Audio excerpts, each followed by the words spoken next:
বিশ্বের জ্বালানি বাণিজ্যের প্রধান ধমনী এখন পুরোপুরি ইরানের নিয়ন্ত্রণে। ওয়াশিংটন ও তেল আবিবকে বৃদ্ধাঙ্গুলি দেখিয়ে হরমুজ প্রণালীতে নিজেদের একচ্ছত্র আধিপত্য কায়েম করেছে তেহরান। যুক্তরাষ্ট্রের সঙ্গে তথাকথিত পরমাণু আলোচনার মাঝেই ইরানের প্রতিরক্ষা বাহিনীর অভিজাত শাখা ইসলামিক রেভলিউশনারি গার্ড কর্পস তাদের সামরিক শক্তির চূড়ান্ত প্রদর্শনী শুরু করেছে। গত সোমবার থেকে শুরু হওয়া এই আকস্মিক মহড়া পশ্চিমা বিশ্বের কপালে চিন্তার ভাঁজ ফেলে দিয়েছে। ইরানের রাষ্ট্রায়ত্ত টেলিভিশন চ্যানেল নিশ্চিত করেছে, এই মহড়া চলাকালীন হরমুজ প্রণালী দিয়ে সব ধরনের বাণিজ্যিক জাহাজ চলাচল অনির্দিষ্টকালের জন্য বন্ধ থাকবে। অর্থাৎ ট্রাম্প ও নেতানিয়াহুর প্রশাসনের চোখের সামনে দিয়েই বিশ্ব অর্থনীতির শ্বাসনালী চেপে ধরেছে ইরান।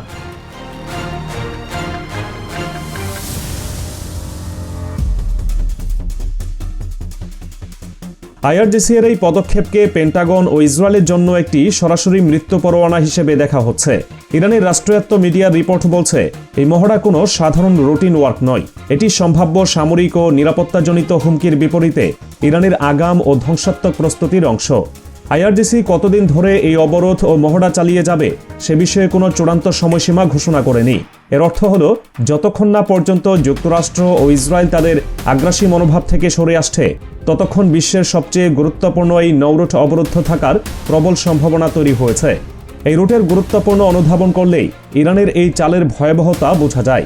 বিশ্বের মোট তেল ও তরলীকৃত গ্যাস বা এলএনজি পরিবহনের 1/4 তেল এবং 1/5 গ্যাস এই পথ দিয়েই পরিবাহিত হয়। এই রুট বন্ধ থাকার অর্থ হল, ইউরোপ ও আমেরিকার বাজারে জ্বালানি সংকট তীব্র থেকে তীব্রতর হওয়া।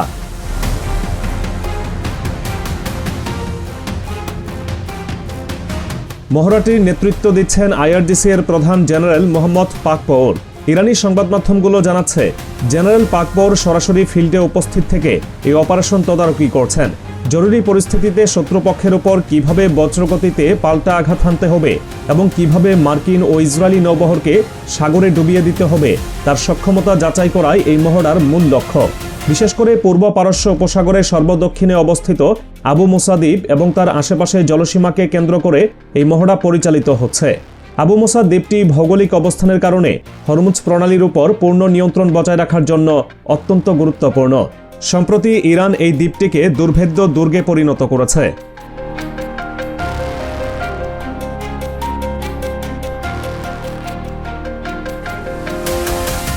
এএফপিকে নাম প্রকাশ না করার শর্তে আইআরজিসি এর একজন উচ্চপদস্থ কর্মকর্তা জানিয়েছেন, আবু মুসা দ্বীপে ইরান এমন কিছু বিধ্বংসী ক্ষেপণাস্ত্র মোতায়েন করেছে যা 1000 কিলোমিটারের দূরের লক্ষ্যবস্তুতে নির্ভুলভাবে আঘাত হানতে সক্ষম।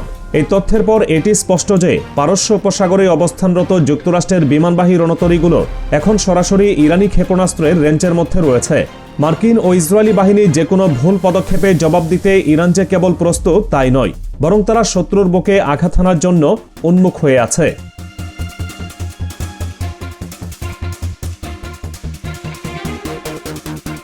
ইরান ও যুক্তরাষ্ট্রের মধ্যকার এই উত্তেজনা কোনো আকস্মিক ঘটনা নয়। ইরানের পরমাণু প্রকল্প নিয়ে গত 2 যুগেরও বেশি সময় ধরে যে বিরোধ চলছে তা এখন চূড়ান্ত সংঘাতের দিকে মোড় নিচ্ছে। বিশেষ করে 2024 সালে ডোনাল্ড ট্রাম্প দ্বিতীয় মেয়াদে যুক্তরাষ্ট্রের প্রেসিডেন্ট নির্বাচিত হওয়ার পর থেকে পরিস্থিতির দ্রুত অবনতি ঘটে। এর ধারাবাহিকতায় 2025 সালের জুন মাসে ইরান ও ইসরায়েলের মধ্যে সরাসরি সংঘাতের ঘটনা ঘটেছিল, যেখানে যুক্তরাষ্ট্র সরাসরি ইসরায়েলের পক্ষ নিয়েছিল। সে সময় পেন্টাগন তেহরানের বিরুদ্ধে অপারেশন মিডনাইট হ্যামার পরিচালনা করেছিল, কিন্তু ইরানের অদম্য প্রতিরোধের মুখে সেই অপারেশন কাঙ্ক্ষিত সাফল্য পায়নি। এরপর থেকে একটি অঘোষিত যুদ্ধবিরতি চললেও দুই দেশের কূটনৈতিক সম্পর্ক কার্যত তলানিতে ঠেকেছে।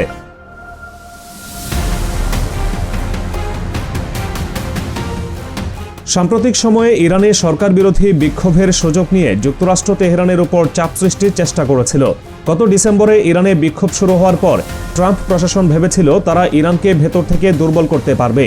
ট্রাম্প এমনকি ইরানে সরাসরি সামরিক অভিযানের হুমকিও দিয়েছিলেন, কিন্তু ইরানের ক্ষমতাসীন ইসলামিক সরকার অত্যন্ত দক্ষতার সাথে সেই বিক্ষোভ প্রশমিত করেছে। গত জানুয়ারির মাঝামাঝি সময়ে দেশের পরিস্থিতি পুরোপুরি শান্ত হওয়ার পর ইরান এখন পূর্ণ শক্তি নিয়ে বহিঃশত্রুর মোকাবেলায় মনোনিবেশ করেছে। ট্রাম্পের সামরিক অভিযানের হুমকি এখন ফাঁকা বলি হিসেবে প্রমাণিত হয়েছে, কারণ ইরান নিজের ঘর গুছিয়ে নিয়ে এখন পাল্টা আঘাতের প্রস্তুতি নিচ্ছে।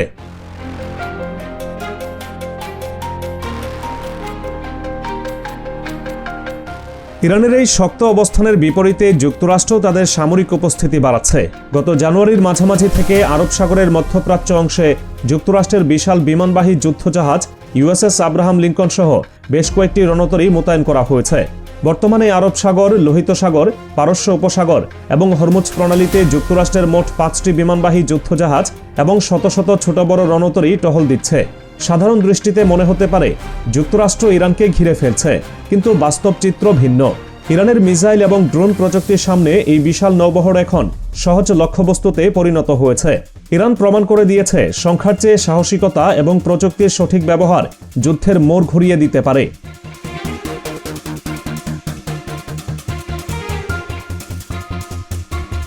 সামরিক উত্তেজনার পাশাপাশি পর্দার আড়ালে চলছে কূটনৈতিক নাটক।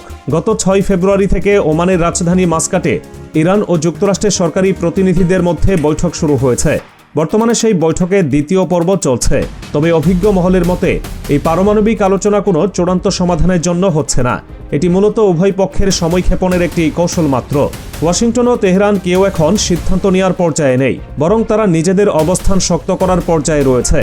ইরান আলোচনায় বসার ইঙ্গিত দিলেও তারা তাদের রেড লাইন বা চূড়ান্ত সীমারেখা স্পষ্ট করে দিয়েছে। ইউরেনিয়াম সমৃদ্ধকরণ পুরোপুরি বন্ধ করা নিয়ে তারা কোনো আলোচনায় যাবে না। আর যদি তর্কের খাতিরে ধরে নেওয়া হয় যে পরমাণু ইস্যুতে কোনো সমঝোতা হলো, তবুও ইরান তাদের ব্যালিস্টিক ক্ষেপণাস্ত্র কর্মসূচি কোনো অবস্থাতেই বন্ধ করবে না। এটি ইরানের প্রতিরক্ষার মূল স্তম্ভ এবং যুক্তরাষ্ট্র ও ইসরায়েলের জন্য সবচেয়ে বড় আতঙ্কের কারণ।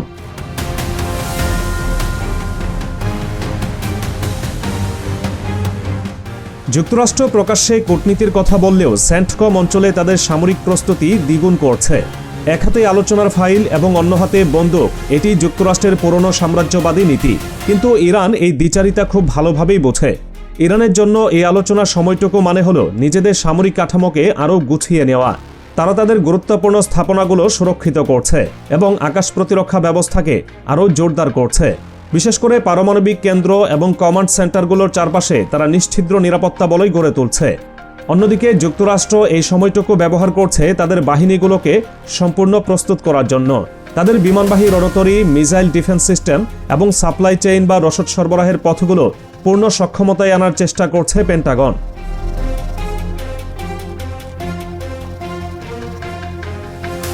সামরিক প্রস্তুতির একটি বড় নির্দেশক হল ইউএসএস জেরাল্ড ফোর্ডের গতিবিধি। বিশ্বের সবচেয়ে আধুনিক এই বিমানবাহী রণতরীটি যদি ক্যারিবীয় অঞ্চল থেকে মধ্যপ্রাচ্যের দিকে যাত্রা শুরু করে, তবে সেখানে পৌঁছাতে এর সময় লাগবে 10 থেকে 14 দিন। অর্থাৎ বর্তমানে যে আলোচনা চলছে তা মূলত এই সামরিক প্রস্তুতির মাঝখানের সময়টুকু পার করার জন্য। এটি একটি সমান্তরাল সময়রেখা তৈরি করেছে। একদিকে মাস্কাট ও জেনেভায় কূটনীতিকরা কথা বলছেন, আর অন্যদিকে সাগরে ও আকাশে মিসাইল লুট করা হচ্ছে। ইরান চায় তাদের উপর থেকে অর্থনৈতিক নিষেধাজ্ঞা শিথিল হোক এবং তারা নিরাপত্তার নিশ্চয়তা পাক। অন্যদিকে যুক্তরাষ্ট্র চায় ইরানের পারমাণবিক কর্মসূচিতে লাগাম পরাতে এবং মধ্যপ্রাচ্যে ইসরায়েলের নিরাপত্তা নিশ্চিত করতে। কিন্তু দুটি লক্ষ্য এখন সাংঘর্ষিক অবস্থানে দাঁড়িয়ে আছে।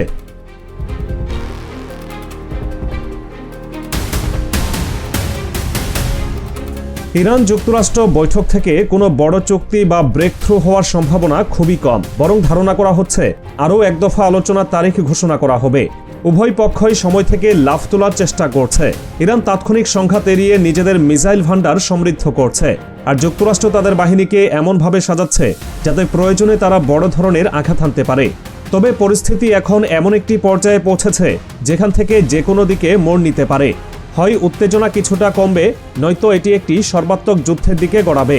এই মুহূর্তে কে কি বিবৃতি দিল তার চেয়ে অনেক বেশি গুরুত্বপূর্ণ হলো সাগরে কোন রণতরী কোথায় অবস্থান নিচ্ছে এবং কোন বোমারু বিমান কোন ঘাঁটিতে মোতায়েন হচ্ছে।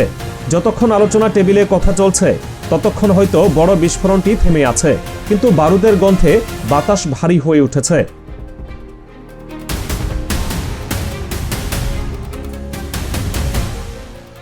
সিএনএনের সর্বশেষ আপডেট অনুযায়ী পেন্টাগন তাদের বাহিনী ও সরঞ্জামগুলো এমনভাবে বিন্যস্ত করছে যা একটি আসন্ন যুদ্ধের ইঙ্গিত দেয়। যুক্তরাষ্ট্রের বিশেষ দূত স্টিভ উইটকফ এবং জ্যারেড কোশনার বর্তমানে জেনেভায় আলোচনায় রয়েছেন। যদি তারা কোনো চুক্তি ছাড়া বা খালি হাতে ফিরে আসেন, তবে যুক্তরাষ্ট্র তাৎক্ষণিক সামরিক পদক্ষেপ নেওয়ার জন্য প্রস্তুত রয়েছে। পেন্টাগনের এই প্রস্তুতি প্রমাণ করে তারা আলোচনার টেবিলে ব্যর্থ হলে বল প্রয়োগের পথ বেছে নেবে। কিন্তু ইরানও চুপ করে বসে নেই। তারা জানে ট্রাম্প প্রশাসন এবং নেতানিয়াহুর পরিকল্পনা কি। এজন্যই আইআরজিসি তাদের সর্বোচ্চ সতর্কাবস্থায় রেখেছে। জেনেভা বা মাস্কাটের আলোচনা ব্যর্থ হওয়ার সাথে সাথেই হরমুজ প্রণালীতে ইরানের মিসাইলগুলো গর্জে ওঠার জন্য প্রস্তুত।